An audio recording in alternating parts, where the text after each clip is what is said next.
Hello guys, मेरा नाम है स्वास्तिक तिवारी और स्वागत है आपका अपने यूट्यूब चैनल विंग्स अकेडमी पर। आज की क्लास में हम पियाजे के टॉप 20 मोस्ट इंपॉर्टेंट क्वेश्चंस को कवर करेंगे जो सीटेट और दूसरे स्टेट टेट एग्जाम पर डायरेक्ट पूछा जाता है। तो चलिए शुरू करते हैं फिर आज की क्लास को अपन।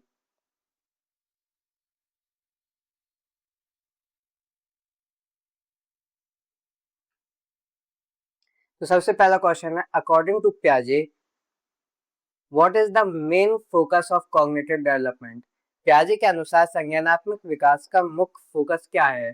इसका मतलब है कि पियाजे ने किस चीज पे सबसे ज्यादा फोकस करा है। बिहेवियर चेंज, व्यवहार में परिवर्तन, थिंकिंग प्रोसेस, विचार प्रक्रिया, इमोशनल ग्रोथ, भावनात्मक विकास या लैंग्वेज डेवलपमेंट या भाषा विकास। तो इसका सही आंसर है थिंकिंग प्रोसेस, विचार प्रक्रिया। पियाजे ने अपनी थ्योरी में थिंकिंग प्रोसेस पे ज्यादा फोकस करा है कि बच्चा किस तरीके से सोचता है, वो किसी प्रॉब्लम का कितने सॉल्यूशन निकाल सकता है, किस किस तरीके से सोच के। लैंग्वेज की बात पियाजे ज्यादा नहीं करते, ये वाइगोस्की करते हैं इसकी बात।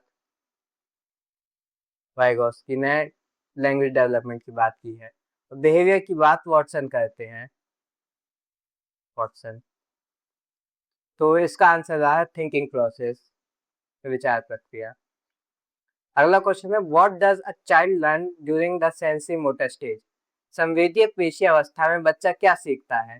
एब्स्ट्रैक्ट थिंकिंग, अमूर्त सोच, लॉजिकल रीजनिंग, तार्किक तर्क, ऑब्जेक्ट परमानेंस, वस्तुस्थिति या मोरल वैल्यूज, नैतिक मूल्य। तो बच्चा सेंसरी मोटर स्टेज में ऑब्जेक्ट परमानेंस से सीख जाता है, वस्तुस्थिति। ऑब्जेक्ट परमानेंस का मतलब है कि बच्चे के सामने अपन कोई चीज रखे हैं और फिर उसका अपन छुपा देते हैं, तो बच्चा तब भी समझ जाता है कि वो चीज अभी भी एग्जिस्ट करती है या वो अभी भी चीज है, वो गायब नहीं हुई है। इसी को ऑब्जेक्ट परमानेंस कहते हैं। एब्स्ट्रैक्ट थिंकिंग जो है फॉर्मल ऑपरेशनल पे डेवलप होती है, फॉर्मल ऑपरेशनल में। और लॉजिकल रीजनिंग कॉन्क्रीट ऑपरेशनल में, कॉन्क्रीट ऑपरेशनल। ऑब्जेक्ट परमानेंस 18 से 24 महीने में डेवलप हो जाता है, 18 से 24 महीने में। अगला क्वेश्चन है, what is the meaning of object permanence. वस्तु स्थायित्व का क्या अर्थ है। थिंग्स आर ऑलवेज चेंजिंग, चीजें हमेशा बदलती रहती हैं। Understanding that objects continue to exist even when they can not be seen.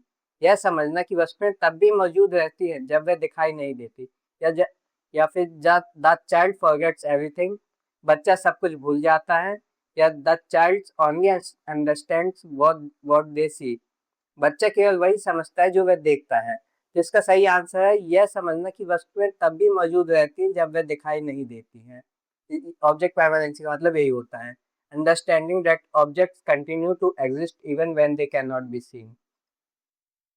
Sorry. अगला क्वेश्चन है, what is the major limitation in the pre operational stage. पूर्व संक्रियात्मक अवस्था में सबसे बड़ी सीमा या लिमिटेशन क्या है। Logical thinking, egocentrism, memory loss या लैंग्वेज प्रॉब्लम, तार्किक सोच, अहम केंद्रवाद, स्मृति हानि या भाषा की समस्या। देखिए पियाजे मेमोरी लॉस और लैंग्वेज प्रॉब्लम जैसी कोई बात नहीं करते हैं। लॉजिकल थिंकिंग जो है कॉन्क्रीट ऑपरेशनल में डेवलप होती है, कॉन्क्रीट ऑपरेशनल में डेवलप होती है। तो बचा क्या, ईगोसेंट्रिज्म। प्री ऑपरेशनल स्टेज में ईगोसेंट्रिज्म या अहम केंद्रवाद ही सबसे बड़ी लिमिटेशन रहती है। ईगोसेंट्रिज्म मतलब होता है कि बच्चा सिर्फ अपना पर्सपेक्टिव या अपना नजरिया बस देख सकता है, दूसरे का नजरिया नहीं समझ सकता। इसी को अहम केंद्रवाद या ईगोसेंट्रिज्म कहते हैं। अगला क्वेश्चन है, ईगोसेंट्रिज्म मींस, अहम केंद्रवाद का अर्थ क्या है। अंडरस्टैंडिंग अदर्स पर्सपेक्टिव, दूसरों के नजरिए को समझना। Believing only one's own point of view is correct, केवल अपने दृष्टिकोण को सही मानना। टेकिंग लॉजिकल डिसीजंस, तार्किक निर्णय लेना। बीइंग इमोशनल या भावुक होना। तो इसका सही आंसर है केवल अपने दृष्टिकोण को सही मानना। बच्चे दूसरे के दृष्टिकोण को नहीं समझ सकता है। Believing only one's point of view is correct. अगला क्वेश्चन है, in which stage does the concept of conservation develop. संरक्षण की अवधारणा किस अवस्था में विकसित होती है। सेंसरी मोटर, संवेदीय पेशीय, प्री ऑपरेशनल पूर्व संक्रियात्मक, कॉन्क्रीट ऑपरेशनल मूर्त संक्रियात्मक या फॉर्मल ऑपरेशनल औपचारिक संक्रियात्मक। तो कंजर्वेशन जो है मूर्त संख्यात्मक या कॉन्क्रीट ऑपरेशन में डेवलप होता है, जो चलता है अपना 7 से 11 साल तक। 7 से 11 साल तक कंजर्वेशन मतलब होता है कि जैसे अपने पास दो ग्लास है, एक लंबा है और एक चौड़ा है।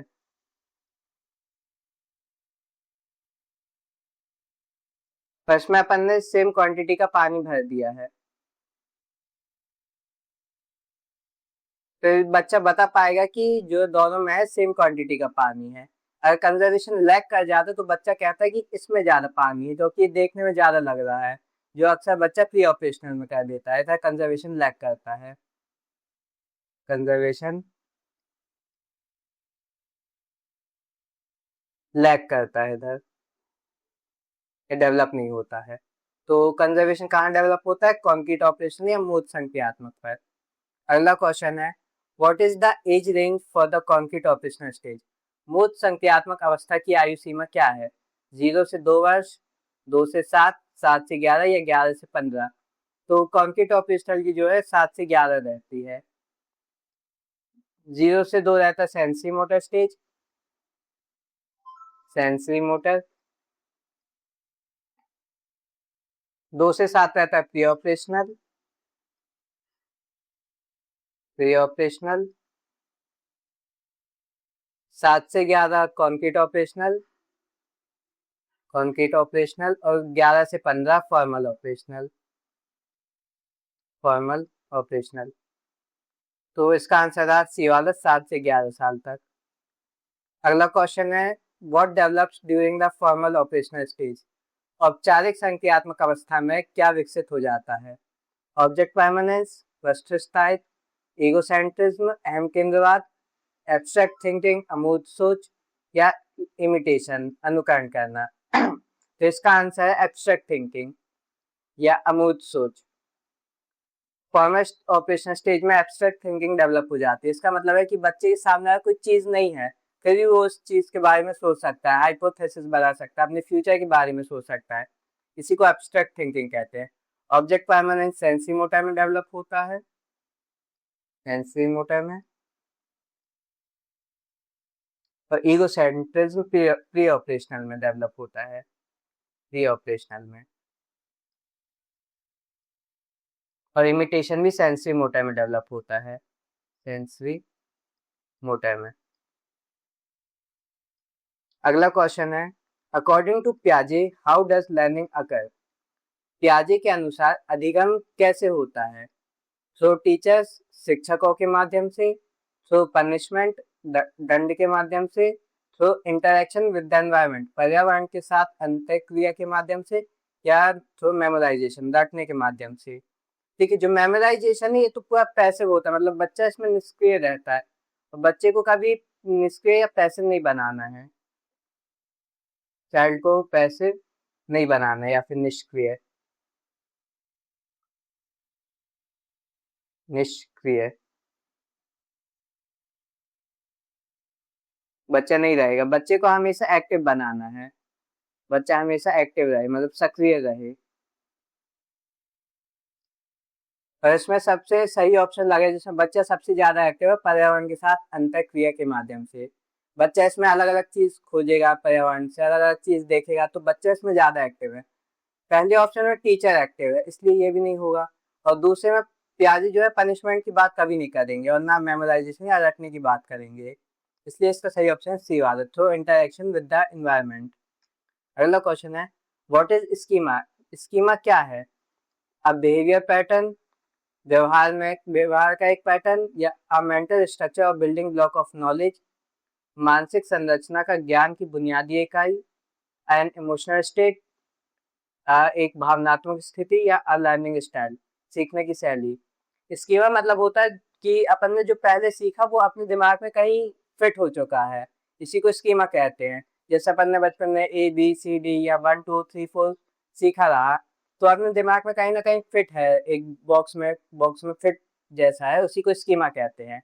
तो इसका सही आंसर है मानसिक संरचना या ज्ञान की बुनियादी इकाई, मेंटल स्ट्रक्चर और building block of a knowledge, कि अपने दिमाग में कहीं एक ब्लॉक में वो फिट है कोई नॉलेज, इसी को स्कीमा कहते हैं।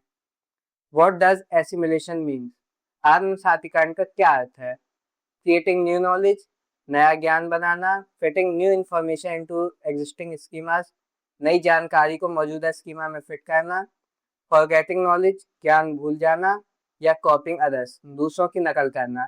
तो एसिमिलेशन मतलब होता है कि जैसे बच्चा पहले हिंदी सीखा, फिर बड़ा होके वो धीरे धीरे इंग्लिश सीख जाता है, तो ऐसा तो होता नहीं कि वो हिंदी भुला दे, ये होता है कि वो हिंदी के साथ इंग्लिश भी सीख के दोनों को मिला दिया। इसी को ऐसे ही एसिमिलेशन कहते हैं, कि पूर्व ज्ञान और नए ज्ञान को आपस में मिला देना। तो इसका सही आंसर होगा नई जानकारी को मौजूदा स्कीमा में फिट करना, या fitting new information into existing schemas. अगला क्वेश्चन है, व्हाट डज एकोमोडेशन मीन? समायोजन का क्या अर्थ है? चेंजिंग और modifying existing schemas to fit new information, नई जानकारी के अनुसार मौजूदा स्कीमा को बदलना या संशोधित करना। रिपीटिंग नॉलेज, ज्ञान को दोहराना, इग्नोरिंग नॉलेज, ज्ञान की उपेक्षा करना, या स्टोरिंग नॉलेज, ज्ञान का भंडारण करना। तो एकोमोडेशन मतलब होता है कि जो अपन ने पहले सीखा उसको अपन मॉडिफाई करें, या फिर उसमें अपन कुछ संशोधन करें या कुछ बदलाव करें, उसको एकोमोडेशन कहते हैं। जैसे बच्चा पहले एक चिड़िया को देखा उड़ते हुए, और फिर बाद में वो एरोप्लेन को देखा उड़ते हुए, तो वो एरोप्लेन को भी चिड़िया कहेगा। तो उसकी जो मम्मी रहेंगी वो बताएंगी कि वो चिड़िया नहीं, वो एरोप्लेन है, चिड़िया नहीं है। इसी को एकोमोडेशन कहते हैं, कि वो अपने पूर्ण ज्ञान को संशोधित करा या उसमें कुछ बदलाव करके उसमें सुधार लाया है। तो इसका सही आंसर होगा है नई जानकारी के अनुसार मौजूदा स्कीमा को बदलना या संशोधित करना। चेंजिंग और modifying existing schemas to fit knowledge. देखिए, एसिमिलेशन मतलब होता है कि पुराने ज्ञान और नए ज्ञान को आपस में मिला लेना, कि पुराने ज्ञान में बदलाव नहीं करे, सिर्फ पुराना ज्ञान हो नए ज्ञान हो दोनों को मिला लिए। एकोमोडेशन मतलब होता है कि जो पहला ज्ञान है उसमें अपन बदलाव या उसमें संशोधन करें, उसको एकोमोडेशन कहते हैं। अगला क्वेश्चन है, व्हाट इज इक्विलिब्रेशन? सामीकरण का क्या है? सामीकरण क्या होता है? स्टेट ऑफ इम्बैलेंस, असंतुलन की स्थिति, the balance between assimilation and accommodation, आत्मसातीकरण और समायोजन के बीच का संतुलन, अ स्टेट ऑफ कंफ्यूजन, भ्रम की स्थिति, द प्रोसेस ऑफ फॉरगेटिंग या भूलने की प्रक्रिया। तो इक्विलिब्रेशन मतलब होता है कि एसिमिलेशन और एकोमोडेशन के बीच का बैलेंस जो रहता है उसको इक्विलिब्रेशन कहते हैं। जो आत्मसातीकरण और समायोजन के बीच में अपन संतुलन बनाए रखते हैं उसको इक्विलिब्रेशन कहते हैं। तो इसका सही answer option B, the balance between assimilation and accommodation. अगला क्वेश्चन है, विच मेथड डिड पियाजे primarily use for his research? पियाजे ने अपने शोध के लिए मुख्य रूप से किस विधि का उपयोग किया?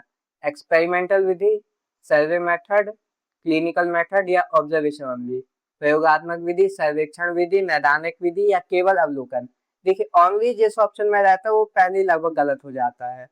तो इसका सही आंसर होगा नैदानिक विधि या क्लिनिकल मेथड। क्लिनिकल मेथड या नैदानिक विधि मतलब होता है कि अपन बच्चे के सामने कोई प्रॉब्लम रखें और फिर देखें कि वो उस प्रॉब्लम को कितने तरीके से सॉल्व कर पाता है या कितने उसके सॉल्यूशन निकाल पाता है। इसी को नैदानिक विधि या क्लिनिकल मेथड कहते हैं। तो पियाजे ने इस चीज पर अपनी ज्यादा फोकस दिया था कि बच्चा किस तरीके मतलब कितने तरह से उस प्रॉब्लम को सॉल्व कर पाता है। अगला क्वेश्चन है, अकॉर्डिंग टू पियाजे how does development take place? पियाजे के अनुसार विकास कैसे होता है? कंटिन्यूअस प्रोसेस, निरंतर प्रक्रिया, स्टेज वाइज प्रोसेस, या डिसकंटिन्यूअस, चरणों में होने वाली प्रक्रिया, रैंडम प्रोसेस, यादृच्छिक प्रक्रिया, या फिक्स्ड प्रोसेस, निश्चित प्रक्रिया? देखिए, रैंडम प्रोसेस और फिक्स्ड प्रोसेस जैसी कोई चीज नहीं होती है। और पियाजे की जो थ्योरी रही वो स्टेज वाइज थी, क्योंकि उन्होंने 4 स्टेजेस दी थी थ्योरी में। पहली थी सेंसरी मोटर, दूसरी थी प्री ऑपरेशनल,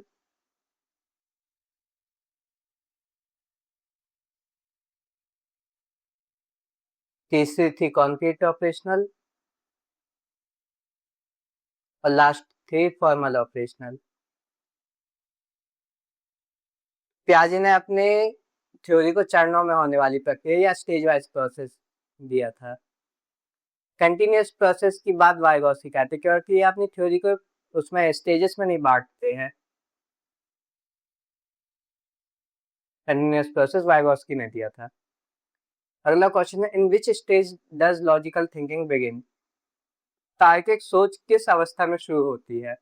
प्री ऑपरेशनल पूर्व संक्रियात्मक, कॉन्क्रीट ऑपरेशनल मूर्त संक्रियात्मक, सेंसरी मोटर संवेदीय पेशीय, फॉर्मल ऑपरेशनल औपचारिक संक्रियात्मक। तो इसका सही आंसर कॉन्क्रीट ऑपरेशनल या मूर्त संक्रियात्मक, जो 7 से 11 साल तक चलता है। इसी में लॉजिकल थिंकिंग बिगिन होती है।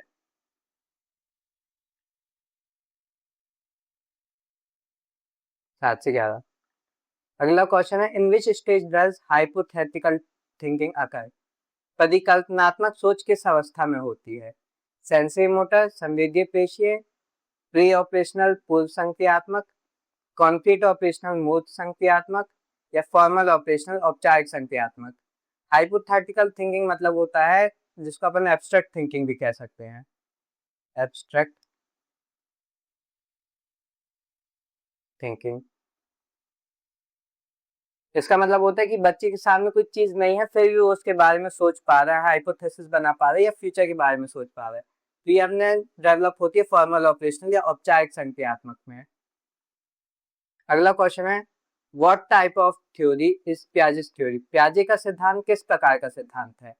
बिहेवियर थ्योरी व्यवहारवादी सिद्धांत, कॉग्निटिव थ्योरी संज्ञानात्मक सिद्धांत, साइको एनालिटिकल थ्योरी मनोविश्लेषणात्मक सिद्धांत या सोशल थ्योरी सामाजिक सिद्धांत।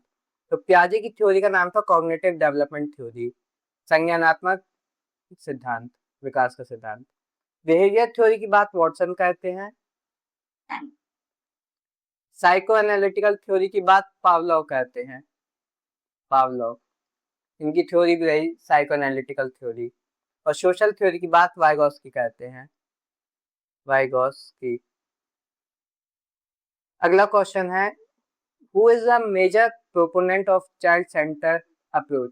बाल केंद्रित दृष्टिकोण के मुख्य समर्थक कौन है?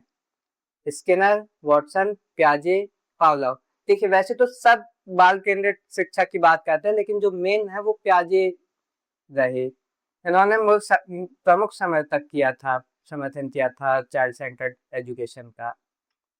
अगला क्वेश्चन है, अकॉर्डिंग टू पियाजे अ चाइल्ड इज एन? पियाजे के अनुसार बच्चा क्या है? देखिए बच्चे को हमेशा जो है शिक्षा में एक्टिव रखना है, बच्चा कभी पैसिव नहीं रहेगा। तो ऑप्शन देखते हैं, पैसिव लर्नर निष्क्रिय शिक्षार्थी, एक्टिव लर्नर सक्रिय शिक्षार्थी, डिपेंडेंट लर्नर आश्रित शिक्षार्थी या स्लो लर्नर धीमा शिक्षार्थी।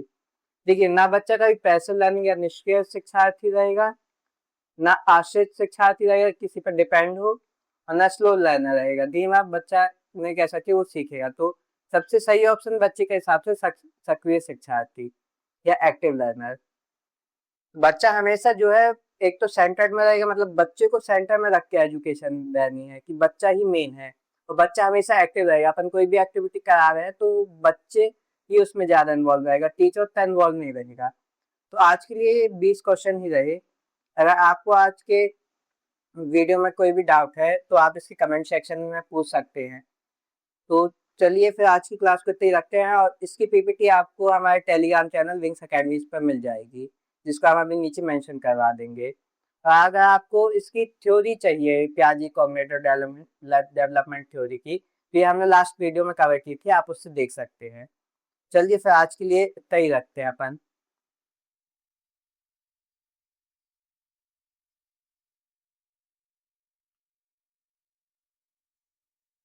तब तक के लिए जय हिंद, जय भारत।